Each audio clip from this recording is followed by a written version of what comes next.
Does a what-if person ever haunt you? You know, that one person you went on a date or two with and it just fizzled. But now, looking back, you can't shake the feeling that you might have missed something truly special, something golden. I have one. We'll call him Ben. Our first date was fine, but not fireworks. He wasn't what my carefully curated checklist said I wanted, and the digital witty banter didn't quite translate in person. I almost wrote him off, convinced I was saving myself time. I almost let a genuinely great connection become the ghost of a what-if because I was falling into a modern dating trap I didn't even know existed. The dating landscape is shifting under our feet as we head into 2025, and the old rules are not just outdated, they're actively sabotaging your chances at real love. In this video, we are going to expose the 5 hidden dating traps that are causing you to lose incredible opportunities. And more importantly, we're going to fix them, starting right now. Let's make sure your what if becomes your reality. So, mistake number 1, the absolute foundational error we see skyrocketing as we head into 2025, is what I call the authenticity gap. This is the dangerous chasm between the curated, polished avatar on your dating profile and the real, wonderfully complex human being who shows up for coffee. We all fall into this trap because of a powerful psychological driver called self-presentation theory. We are wired to want to be accepted, to put our best foot forward. But dating apps amplify this into a high-stakes performance. A landmark 2008 study by Catalina L. Toma and her colleagues at Cornell University, published in the Journal of Communication, found that online daters engage in what they called foggy mirroring. They don't outright lie, but they strategically misrepresent details to align with what they believe is most desirable.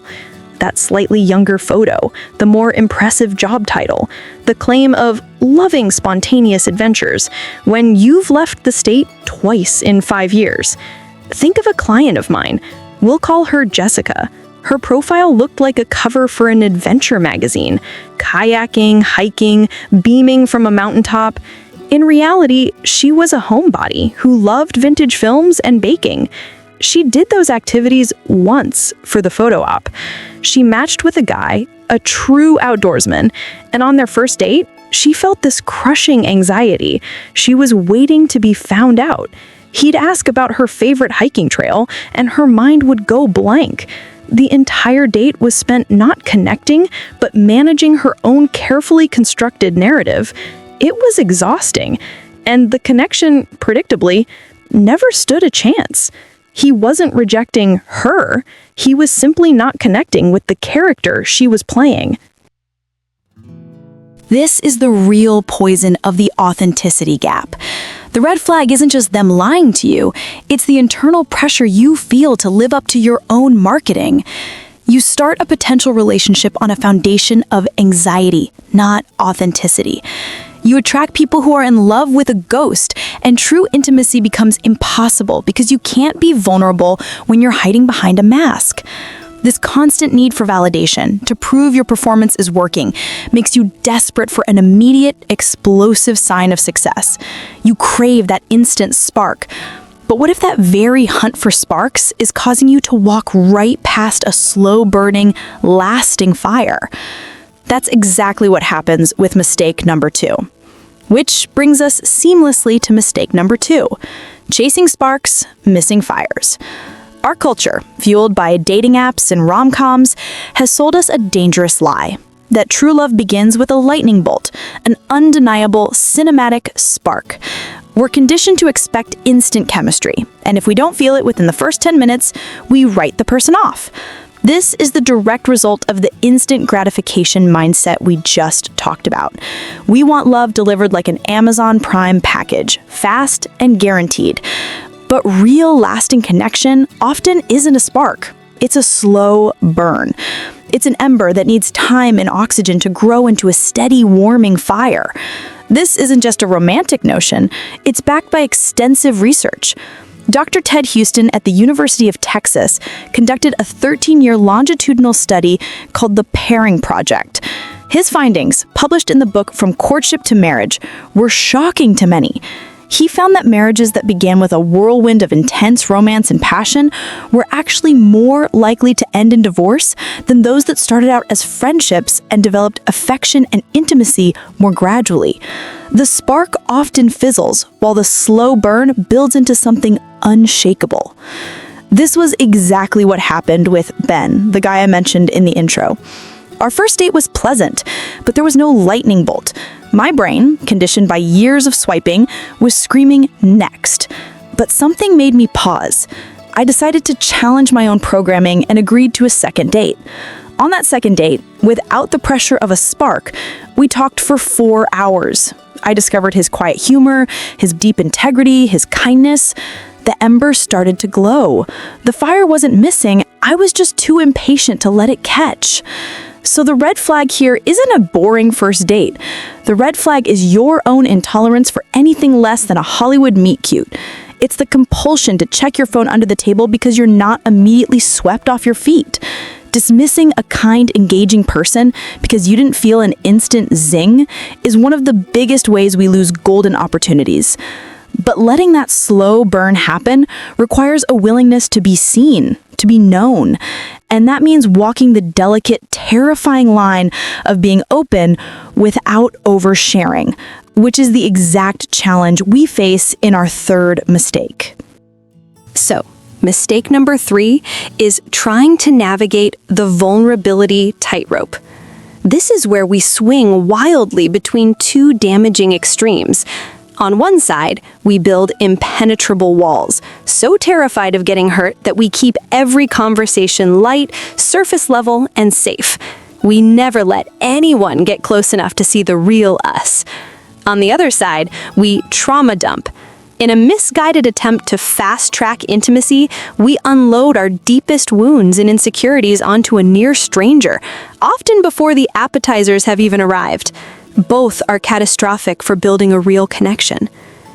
The renowned researcher, Dr. Brené Brown, has spent her career studying this exact dynamic. In her groundbreaking book, Daring Greatly, she makes a critical distinction. Genuine vulnerability is based on mutuality and requires boundaries. It's about sharing our story with people who have earned the right to hear it. Trauma dumping, however, isn't true vulnerability.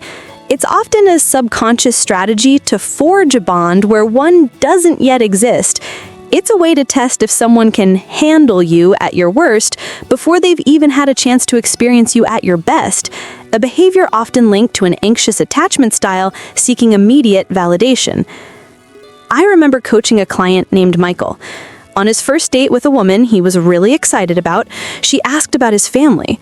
Instead of a simple, honest answer like, "It's a little complicated, but I'm close with my sister," he launched into a 20-minute monologue about his parents' bitter divorce and its lifelong impact. The woman listened politely, but Michael could feel the energy shift. He had mistaken an emotional unburdening for genuine connection. He didn't give her a story. He gave her a weight to carry. The red flag isn't just someone oversharing, it's also your own compulsion to either hide or over-disclose. The solution is graduated disclosure. Share something small and personal, then pause. See how they respond. Do they listen with empathy? Do they reciprocate with something of similar weight? This back and forth is how trust is built, layer by delicate layer. It's how you discover someone's true character and core values. But you can't discover their values if you're too busy checking boxes. Which brings us to the fourth crippling mistake. And this process of discovering someone's core values is precisely where we stumble into our fourth mistake, succumbing to the tyranny of the checklist. We all have one, even if it's just in our heads. Must be over 6 feet tall, must have a master's degree, must love to travel. On the surface, it feels like smart screening. It gives us a sense of control in the overwhelming chaos of modern dating, a way to filter the noise. But this approach is fundamentally flawed. Psychologist Eli Finkel at Northwestern University has done extensive research on this.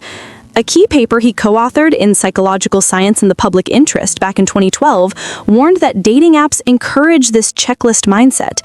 We evaluate partners based on a list of searchable, superficial attributes, rather than the experiential qualities like their sense of humor, their kindness, their emotional presence that actually determine long-term happiness. We treat finding a partner like shopping for a car, focusing on the specs instead of the actual feeling of the test drive. A client of mine, Sarah, had a rigid checklist. Her number one rule, he had to be an ambitious professional, which to her meant a doctor, lawyer, or executive. She went on a date with a guy who was a high school history teacher. She almost canceled.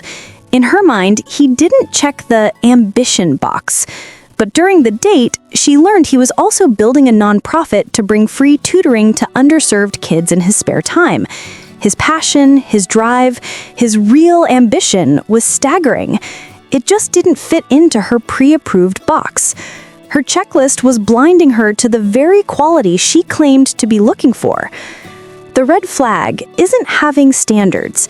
It's when your standards are confused with preferences. Core values are your non-negotiables: honesty, respect, emotional maturity.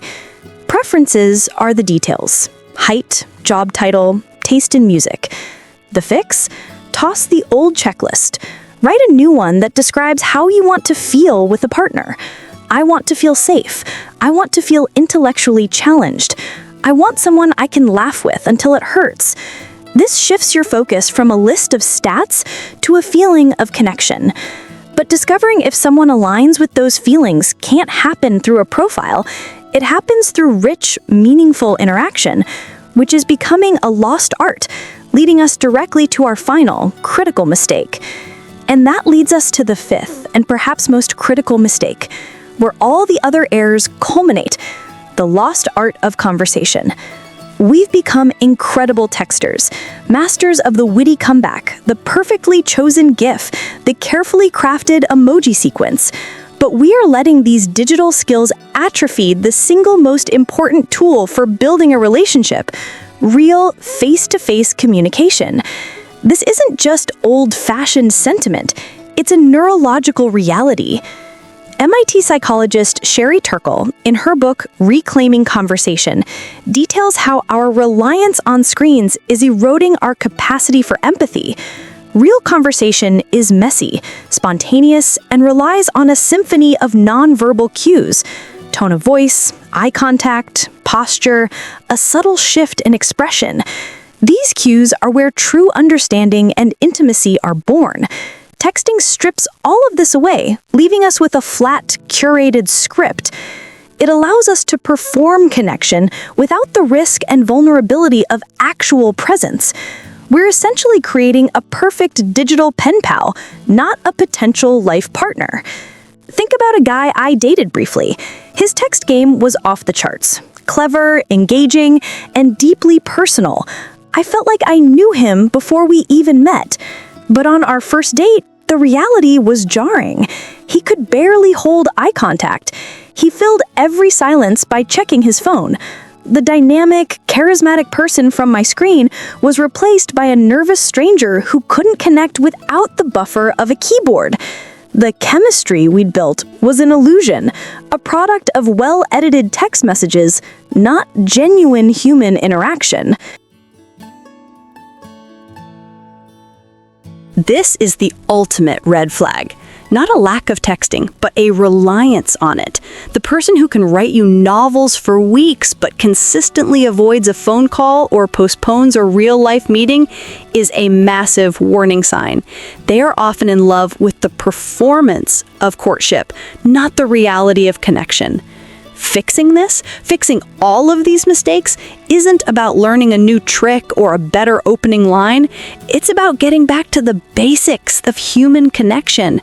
It's about taking what we've learned today and putting it into practice, starting right now. So let's bring it all home. We've just navigated the 5 hidden traps that are costing people golden opportunities in the modern dating world. First, the authenticity gap, where your perfect profile creates an impossible standard for your real self. Second, chasing sparks, missing fires, where our addiction to instant gratification makes us walk away from the slow-burning connections that last a lifetime. Third, the vulnerability tightrope, that painful swing between building impenetrable walls and trauma dumping on a near stranger. Fourth, the tyranny of the checklist, where we let superficial preferences blind us to deep, compatible values. And finally, the lost art of conversation, where we trade genuine, in-person presence for the safety of a well-edited text. Knowing these traps exist is the first half of the battle. The second half is actively stepping around them. So here is your one actionable challenge for this week. I call it the 5-minute connection challenge. Sometime in the next 7 days, I want you to find one opportunity to have a spontaneous 5-minute conversation with another human being with 0 screens involved. It could be the barista at your coffee shop. Ask them what their favorite drink to make is and why. It could be the person next to you in line at the grocery store. The goal is not to get a number or a date. The goal is simply to practice the art of being present, curious, and human with another person. This single act is the antidote. It rebuilds the conversational muscle, forces you to be authentic, and reminds you that real connection happens in the unscripted moments, not on a screen. If this video gave you a moment of clarity, do me a favor and hit that like button. If you are serious about transforming your love life and building something real, make sure you subscribe and hit the bell so you don't miss what's coming next. And now, I want to hear from you. Be brave for a second. In the comments below, tell me, which of the 5 mistakes resonated with you the most? There is 0 judgment here. Sharing your experience is the first step toward changing it. Thank you for being here. Now go make a real connection.